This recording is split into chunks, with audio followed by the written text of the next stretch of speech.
ito gusto mo.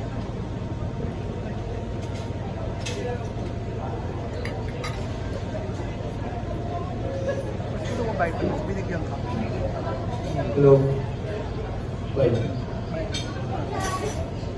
Yeah, so I'll be playing the role of Sean J. Kyle, been doing for a couple of years now, pero Sean Lopez and Chris din ni Nicole, which is Felipe and Clara, and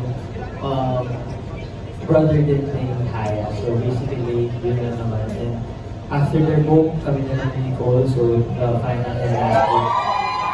So yeah, get from there, kasi nakakaba, kasi ito na yung sign na kami na yung next, pero still enjoying yung part na wala pa. So, medyo kalmado. Pero papunta na tayo sa sad part.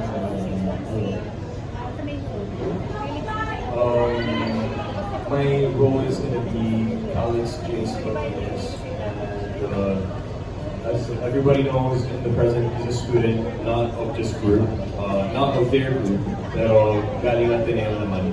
Kasama ko naman doon sila Lance and Jerry Frost, and in the future naman, in the present, I'm a lawyer. So I don't know yet if there's going to be any lawyer scene. There's probably going to be more school scenes, definitely.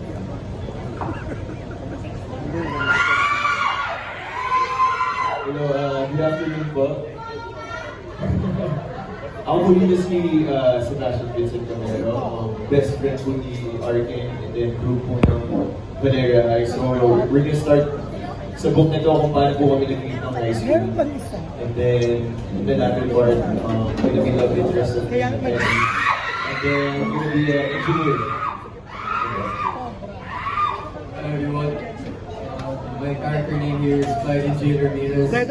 The oldest one in the group. So yeah, I'm a doctor and as the youngest in my college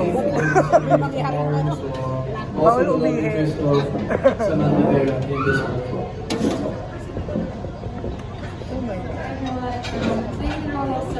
Baka mainigit. Hindi ka binigyan. Mararating lang. Balik ka kumuha mo. Different year kami. Like, over kami ni English nila. And then, yeah, in the present, Wala po. Second question pa lang ako.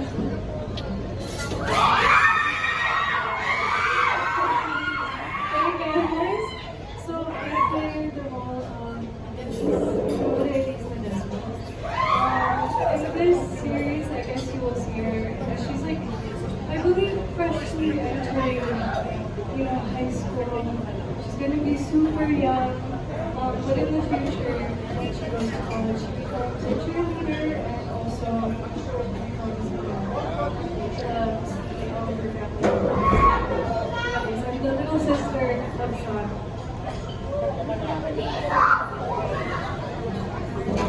Ay, tanong ko si Chicken. Ako po si Krisha dito. Ako po si Sharon K. Fernandez. They call me Yana.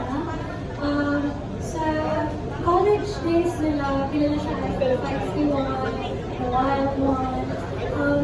During high school days, malalang pa na siya, pero hindi ko masakala yung touch. Kasi high school pa lang sila. And dito po, maalala natin kung paano naging mag-best friends si Kaya sila. Yung Krisa? Krisa ba? Yung partner ni Jerome? Krisa? Oo, Krisa? Ria, Krisa? oo. Shelby, Diba? Kiera, and Luna. Yung magkakakilala siya. At si Arkin, sorry na. Sobrang dark fan. Sorry na. Ayun. Nicole ate, Nicole ba? Ay, hindi siya biyahe. Para kami magiging magkaibigan. Hindi niyo mo makikita kung gaano kami nakulit kay Bia.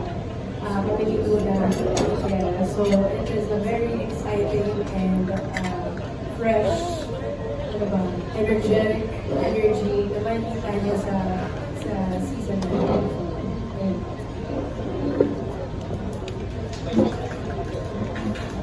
Alright, that's it, okay? Maraming salamat po. Next up, from Morando Republica, we have Kate Adahan. Over to your hands.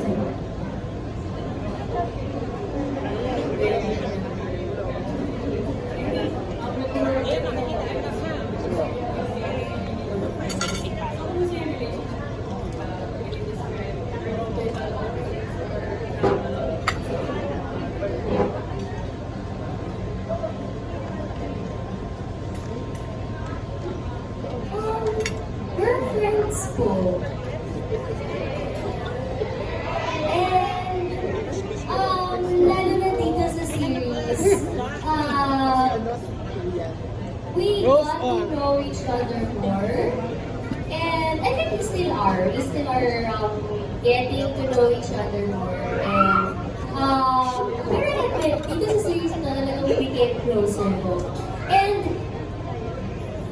our opposites ba tayo? Parang sucks ka. Depende. Depende sa ano. Well, oo, depende. Depende. Kasi ano siya eh. Like, he's very into arts. Ako po medyo maarte lang po ako. Tapos, like, kunwari, sa talagang healthy lifestyle, ako, medyo lang po, mga ganun. Pero I think there are things naman na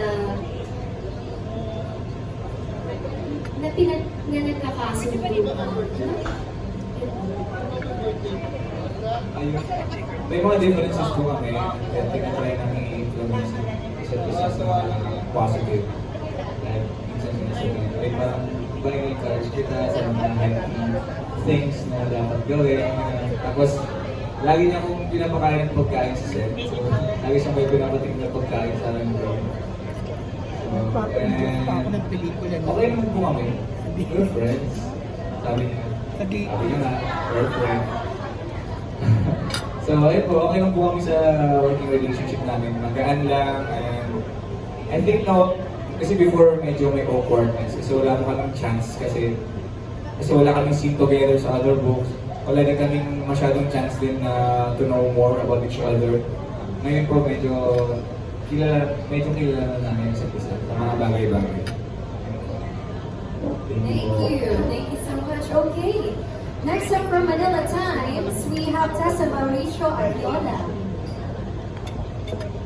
Thank you. I just want to ask the boys and girls in this since we heard about some Korea and Libra already. Siyempre, some people can debate whether there's too many actors and actresses in the one set. Can you tell us how you guys get along when the cameras are rolling? Meron ba competition or is everybody friends? So maybe one or two from the girls and the guys. But maybe we can start with Lance.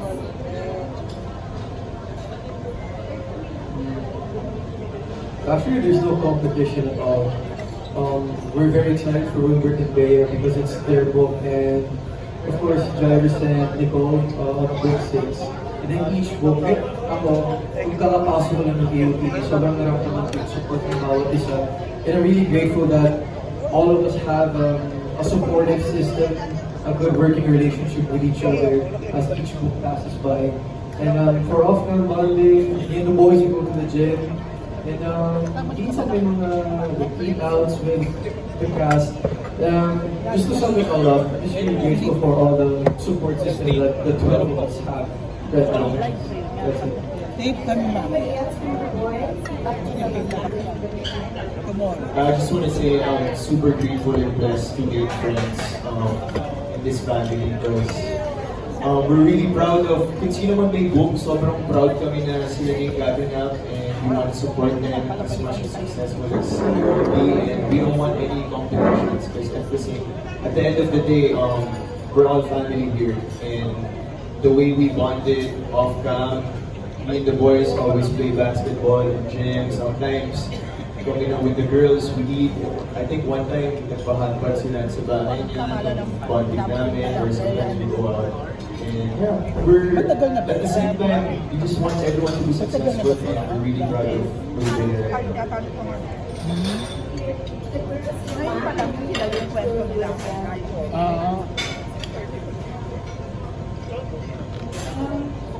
I remember I mentioned this since, I guess since Safe Skies, since I first became part of this family. I feel super lucky.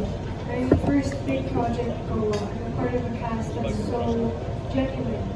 Without competition, everyone is just there to support each other. And because I was new, I appreciated how much they were there for me. They were there to guide me and support me, especially because I'm nervous because it's my first time but yeah, I'm not perfect like sometimes in between work, I could just be sitting and eating, like, wait, what's the cheese news? Or like, what's the G-Bag? What's an update on your life? Yeah, super grateful and proud of what we're doing. I know it's gonna be so good. Already from the poster, right? Yes.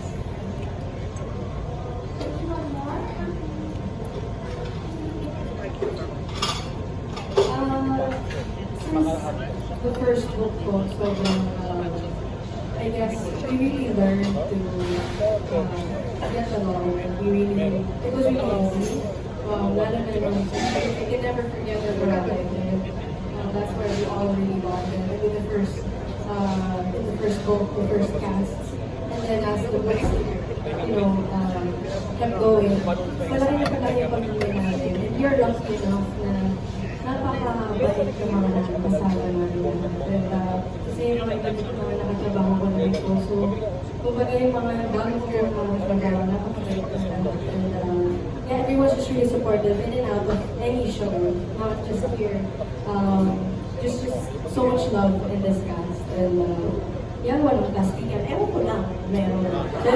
Hindi, sobrang po, malapit po lahat sila sa puso namin. Sana mutual. Thank you. We'll hope everything stays that way. Thank you. Okay, very well said. Thank you so much po. Next up from the Philippine Star, we have Dolly Ann Carvajal. Hi, Mayor. Start of a golden scenery of tomorrow. So, ano nakikita niyo sa tomorrow? A lucky or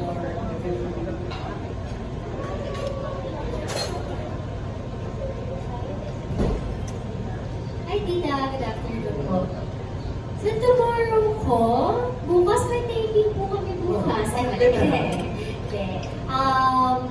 Like, how far are we talking about, Tita? How far na tomorrow? 5-10 years. 5-10 years from now? Shocks, ilang taon na ako, no? Okay. Hopefully, I'm still doing what I love. Hopefully, naayos na namin and maging okay na yung mga negosyo na ginagawa namin. And I think, like, kahit naman sino, in 5 years, 10 years, I think the stability that we want, the stability that I want and I dream of in every aspect of my life, I hope,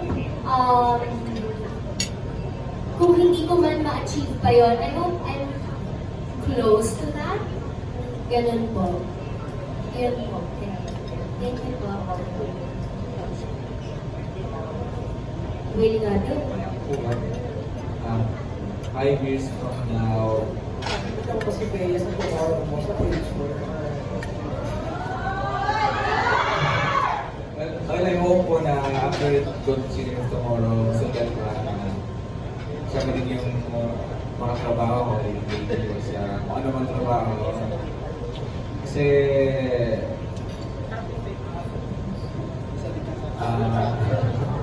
ayun po, sana po tumagal pa ako. Kung happy ka, kung gusto mo. Ayun po. Thank you po. Okay, sharpshooter as always, Miss Dolly. Maraming salamat po. And now from the Manila Standard, let's hear from Angelica Villanueva. Hello po. Congratulations po sa full Universidad. My compliment is for Villanueva. Congratulations to you too. Alam mo, hindi ko maano yung na para yung ko. na-level lang Hindi, okay na lang. fifth installment. So let's say nila yung spotlight. Paano nyo na-handle yung pressure from one product and this na may sarili imagination ng mga character? Kami po, I think we try our best talaga na i-deliver kung ano yung nasa book, yung book accuracy na tinatawag. So, kami mismo with Direct Victor nagtatanong sa mismo sa amin na ano ba si Bia? Ganito ba ang gagawin ni Arkin? Lagi yung minimake sure na as much as possible, mabigay namin kung paano binasa ng mga readers yung mismong book or yung eksena mismo. And then kami din mismo ni Bea, nag-e-effort din kami to be as close as possible sa mga characters namin. Like, nag-practice siya mag-volleyball, then talaga pinaghirapan niya talaga yung mga bagay-bagay.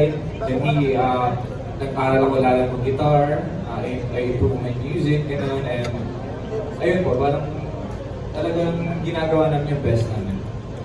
So yung pressure, nandun naman na yun, pero kung hindi naman tayo siguro, wala siguro sa feeling namin yung parang sobrang pressure kasi ginagawa naman namin yung work namin kung ano dapat.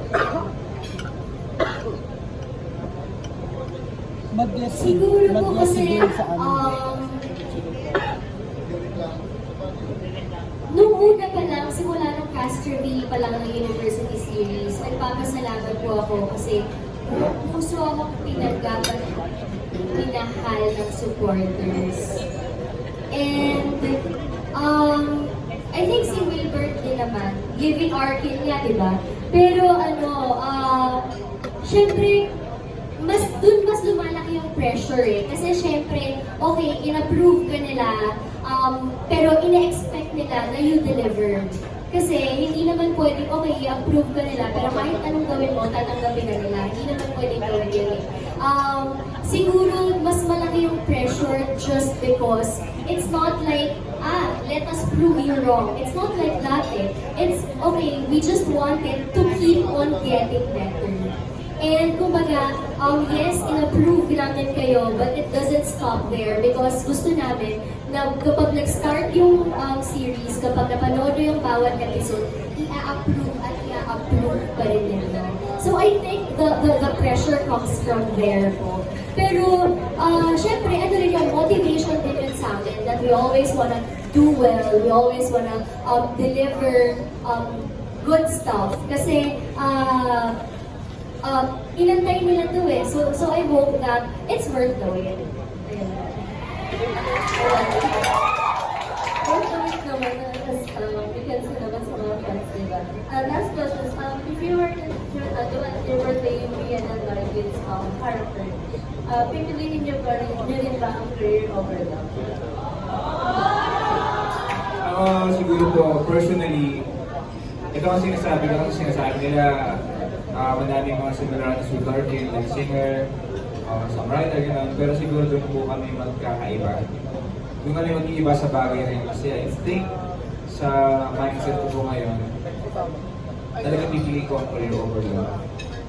Kasi I've been waiting for this, I've been working hard, nagagawa ko lahat para sa pangarap ko, para sa goals ko. So, love can wait para po sa akin. So, yun po yung kaibahan namin ni Arkin Fever.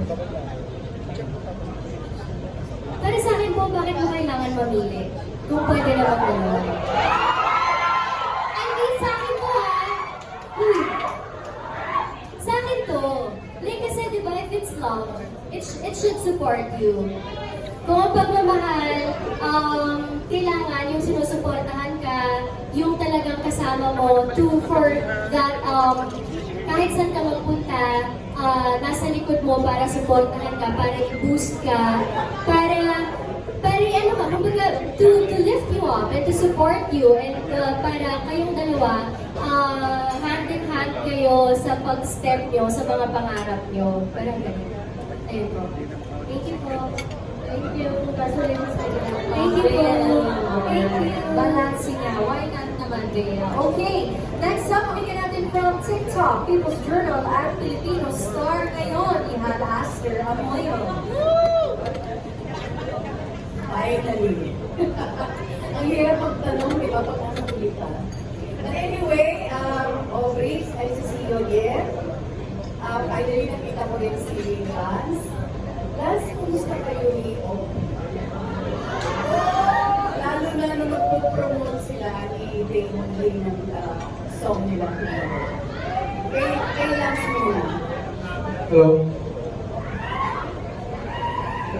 Hindi, ikaw munang sumagot. Anong pakiramdam? Kasi nakita mo yung talagting mo, may ibang kasama na nagpo-promote ang kanta. It's okay to support her on her career. It's not like it's not gonna destroy what we have at the end of the day. So I'm just really happy for her now. She's exploring her music more, and I'm really happy for the collab. And I'm just really excited for her. And yeah, it doesn't destroy what we both have at the end of the day. So that's my take on it. Thank you. Okay, ano masasabi mo doon? Yeah, katulad ko, agree naman ako sinabi niya. Like, sobrang supportive po nila sa akin since day one. Lalo na pagdating sa music ko, kasi ito talaga yung first love ko, yung pagkanta. And yeah, hindi lang niya pinapakita, not just online, but you know, nandyan yung support niya sa akin and kay Day One sa music career namin. So, thank you.